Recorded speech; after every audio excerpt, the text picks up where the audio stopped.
everyone, this is Riccardo Masini and this is Vlog, and this is Saigon 75. Last game by Nuts Publishing, Pascal Tupi and the other friends at Nuts Publishing. Really an interesting game. I was looking for the name of the second designer. Let me see. Pascal Tupi and Jean-Philippe Bacu. Okay, sorry Jean-Philippe, I did not want to leave you out of the picture. So a game about well, this is interesting, about the last phase of the Vietnam War. War in Vietnam, as you see, Saigon. Why? Because Saigon is the ultimate objective of the North Vietnamese forces, but 75, it's 1975. Game starts in 1973, but this means that the US forces have essentially left the country. So it is not just the usual Vietnam War game where you have the US Marines and US forces against the Viet Cong and the North Vietnamese in the jungle and so on, and platoon and Full Metal Jacket. No, it is not that phase of the Vietnam War. This is the second phase, the late phase of the Vietnam War, where essentially the war was fought mostly only by Vietnamese. The North forces were trying to capture as much territory possible, and essentially Saigon, in order to get all the Vietnam, the South Vietnam, to make the South Vietnamese regime fall and avoid a Korean situation with the North Vietnam and the South Vietnam. Why? Because, and this is very well explained in the real book for the game, here it is, sorry, the playbook, the historical playbook for the game. In this phase, the North had already conquered mostly 10 or 15% at the most of the territory of South Vietnam. Even with lots of logistics and material advantages, but essentially the great advantage of the Ho Chi Minh Trail, so that it could infiltrate, and there is a mechanic for infiltration all around, in every single part of the South Vietnam, essentially at will, but it did not gain so much territory. So it still had to gain most of the territory of the South and get to Saigon before the war dragged on and on. Also China and the Soviet Union were already tired of this war, were withdrawing their logistics and material support, and also political support, and there are cards for this. And so they had to reach Saigon quickly, and this is the essence of this new series of games, because this game is a part of a series. This series is called Under Pressure. You just have 8 turns to get to Saigon. You say, okay, I go address to Saigon, bam, here I am. No, there are lots of defensive bonuses, and how dice and activations are calibrated. Essentially, yes, you can try, as they did historically from the North, a first direct offensive towards Saigon, but it is not by any means the most effective tactic. You will quickly find that the South, at the very beginning of the game, can easily defend Saigon. There's lots of advantages, because this game is built upon asymmetries, but also upon the evolution of the conflict, because in the first phases of the conflict, the South still holds, and then you have to wait for the later phases, but the South will have less activations and more problems, and also you will have used more cards, and the vast majority of cards are, you see, red instead of yellow. In red means that they are favorable to the North. They are good cards for the North, but you have to accumulate resources.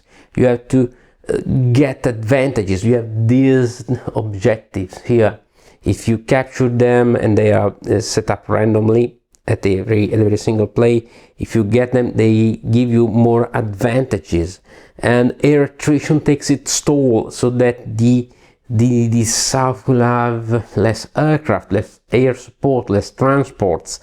You get Disadvantages here maybe you cut out the best troops the South has, and in some pockets in this northern part of South Vietnam, sorry. And then you get to the desertion, because if you capture a good number of provinces, you impose automatic losses upon a variable table to the South dice to eliminate units, and so that he will not have enough units to defend Saigon in the end game. This is the overall dynamic, but of course there are lots of variables. Half of the setup of the South is variable, is not fixed. There are these objectives, and there are the cards, and there are the special dice. And I'd say, you know, with those dice, you roll them just like in an academy game, okay? Remember 878 Vikings and the Conquest series. But if you see the North special dice as 2, these are hits, there are 2 damages, impose 2 damages, and 2 retreat results to the Southern troops, to the Arvin troops, while the South dice has only 1 hit and 2 retreats. Here it is. So it is weaker. You have also infiltration, you have the Viet Cong that can be attacked only by some special units, communist militia, so you have lots of advantages, more special activations, but you need time to get those, to make those advantages feel. But the South has also lots of assets. Okay, this seems like a bit of a Christmas tree with all the lights and all the candies. It's a small problem of mine, because a bit too much color for the South, for the troops of the South, but every single color is a different type of troops. We have Marines, that coastal troops that can pop everywhere on the coast. We have the Rangers that can attack the Viet Cong here, and that can be air transported. You have the paratroopers that have an air transport built in, so that they can go everywhere on the map. We have mechanized units that can move through territories. We have fluvial units that also can attack the Viet Cong, but can operate all in this Mekong Delta area. And we have regular tubes. There's regular tubes. You see these cylinders are a bit higher than the others because they have 2 steps. And every single unit, once they are activated, you flip it and you see, okay, it is activated. Very good interface, very good components. The North has regular troops, 2 steps, regular divisions, infiltration markers for the Ho Chi Minh Trail provinces, the Viet Cong that can infiltrate, and the communist militia that gets placed in any conquered provinces and stays there. Lots of all those things, and also the cards. The cards introduce what I like to call non-linear elements, non-kinetic elements, events such as Viet Cong infiltration, counterattacks, ammo shortages. Soviet Union and China are not delivering any more ammo to the North. Diversions, crisis, corruption, armored support, all these stuff that gets crucial variables for a turn. The game has two ways of using those cards. As I said, they are 20 cards, and every turn 1 card is used by every player. We have 8 turns, so this means that 16 cards are used, 4 are left in the box to avoid card counting, a mechanic that I think is almost necessary in any card-driven game. Most of the cards are favorable to the North. There are 2 ways to play them. The introductory way, as it is explained in the rule book, is that every player starts with 3 cards and then draws 1 card. It expends 1 card and then draws another one. Every player has only 3 cards in hand. But the quote real game uses 8 cards per player. So every player has always 8 cards. At least this really seems like plays like a Twilight Struggle. Why? Because you have 8 cards, you have to essentially plan the entire phase of the conflict, the entire conflict, so that you say, okay, I use this in turn 1, in turn 2, turn 3, turn 4, but everything can change. And most of all, you will have cards that belong to your opponent that are actually quite favorable to your opponent. Just as in Twilight cards, in Twilight Struggle, you will have to bury those cards to neutralize them. Maybe you will avoid playing a good card for you in a specific turn, because if you play another card that is favorable to your opponent in that turn, he will not have the conditions to use it, so you will neutralize that card. And also with the 4 cards in the box, you are never sure about which cards your opponent will have. And there are also ways through cards and through the objectives, if you get those objectives in time for the North, if the North doesn't get those objectives, they are neutralized, to have access to cards in the box. You can draw one of those 4 cards. Lots of variables. So I really like this game because it is a highly accessible game, light war game. I will say the rule set is, well, it's 14 pages long, but they're in big print, lots of images. So in GMT formatting, this will be 6 to 7 pages, maybe 8 pages at the most. You will learn to play these games in 3 minutes, and it is a game that lasts just 1 hour. Every play is just 1 hour play, 1 hour and a half. So it is very accessible. It's very interesting, and it is also quite good that you have such a light war game on the Vietnam War, because we did not have any on any phase of the Vietnam War. And this is very good also to start, to introduce people to war games, to historical gaming. Not absolutely no doubt about this. There's nice, good components, nice, attractive components. It is also a solo system that is very easy. Every turn you just turn a card, and this card says, okay, the bot that is in North Vietnam, you can play just as the South, who's a North Vietnamese bot. This is the priority of the event cards, the priority of movement. Will the bot use objective tokens if he has some? The priorities in combat. Very good, very easy. Also, 10 cards, 8 cards, 2 cards of this will not be drawn. Once again, nice touch. A nice touch as all the interface, because we have boxes, we have places to throw a dice for activation, for a variable number of activation. They place that dice here, they have a good dice icon, and this reminds it's easy. Okay, and this is maybe for my bonus activation. Note that it's free bonus activation, these are just 2.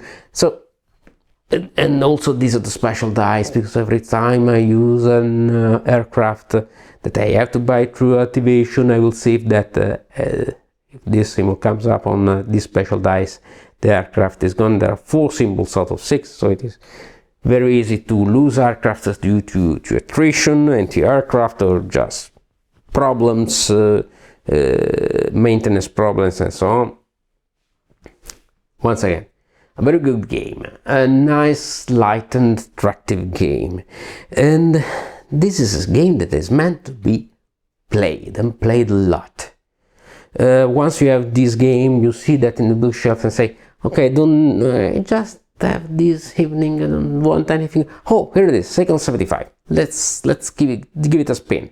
Also with the solitaire. Or if you have a friend with not so much time, you can easily squeeze 2 opposed plays in one single evening, in one single game session.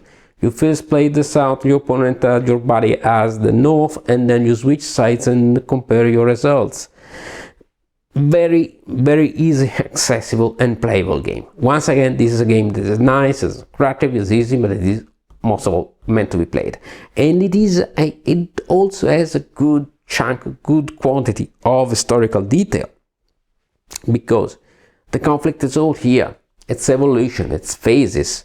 At the beginning, the South will have more activation, and the north less, and then this is switched, and the advantages of the north will be more sensible, more tangible. But if the north has lost too many troops in creating the condition for the final drive to Saigon, which will invariably happen, well, if the north has lost too many troops, the north will not be able to get that final momentum, that final push to get Saigon. Okay, possible problem is that it is always essentially with a game with a single objective, and all the same, at the end there is the final battle for Saigon.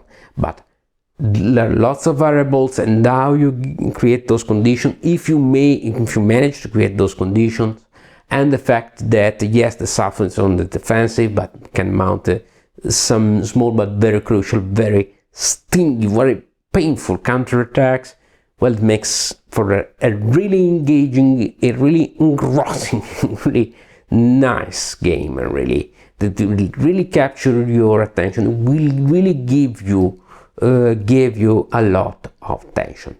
Presentation is very good. The solitaire bot, as I said, is quite easy to manage.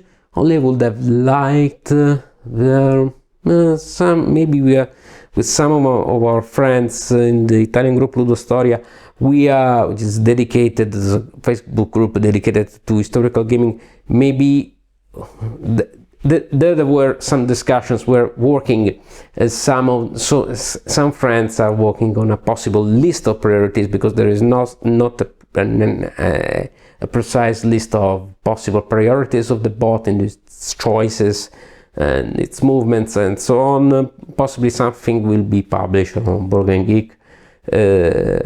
Some friends here are, but I'm sure that other players all around the globe are working, because with just that small list, everything will be okay.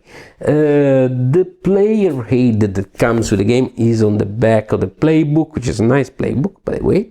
It explains the situation and the different cards. I would have liked a separate player aid. I had to photocopy this because I don't like to throw around the playbook everywhere. But anyway, there was a small problem with the Kickstarter, because this is the Kickstarter. I priced the game with a desertion table, because the Kickstarter came with the slip of paper presenting a different desertion table, and everybody said, "Oh my God, it's an errata." Oh my! No, it was not an errata. It was a variant. It was a different table. The game is perfectly fine as it is. This was an easier desertion table for the South, because once the South loses provinces here and there, it will begin also to lose units by a die roll on that table. It was just a variant, as was these activation tokens and other stuff. So, as I said, a really nice game. I really like it. Very accessible, very playable, but also shows how light war games, also without a lot of complexity, can capture the feel, can capture the historical dynamics, because it is all here. This is a very nice game that can be easily played also with younger war gamers, with your children, with your friends that are not into war games, but also, once again, as we always say, by expert war gamers, because it is nice. There's a lot of stuff in it. There's lots of asymmetries, lots of strategic decisions, and all of this in a very good presentation. And guys, they are French. The French are famous for their graphic assets, the graphic quality of their products, and it really shows. I'm really happy, because in my channel it is not meant, okay, it is not intentional, but in the last few weeks I'm presenting lots of games coming from Europe, and war games coming from Europe, and I really love that. So, as I said, great interface, great historical content, very good dynamics. It is all here, all the different evolution and asymmetries of the conflict, the mess of the North, but also its infiltration tactics and the Viet Cong, the militia, but also so many different special units of the South. Ironically, possibly the South was a more modern army of the North, but it is much more fragile. The regime is corrupt, is fragile, so it is easy to lose stuff without even fighting, because the regime is at its last days. But if you can hold on to Saigon until turn 8, well, something happened. United Nations come in and intervene and get a Korean scenario, or the US come back and make a devastating air campaign. The North will not have reached its political objective through military means. Nice thing, huh? This is a nice little game, but also with these nuances. Teaches you how military action really is dependent upon political resolution. Very interesting. Very nice game. I really love it. A very good product. Yes, it's not the best game about Vietnam by any mean. It is not also the most reliable game, because at the end it's all about Saigon. But there are lots of variables to arrive at the final resolution at Saigon, and you can easily fudge it. Maybe you say that the North also has to take at least one of those 3 objectives in order to win. You can introduce every variant that you want, but this is a really nice series, and really I'd love to see more products soon, because it was quite a long Kickstarter, 3 years. Okay, pandemic and so on, but we waited, but we got a really good product, and I'm really happy to have it in my collection. It will stay in my collection for, I don't know, maybe forever. I don't know, because I really see a lot of replays, maybe with different friends, to introduce them to historical gaming, but also with my wargaming regular opponents to get them to play a good light wargame about this particular phase of the Vietnam War, which is not always simulated, not always covered, not so much. Very interesting game. Saigon 75. I really like it, I really recommend it. Saigon 75.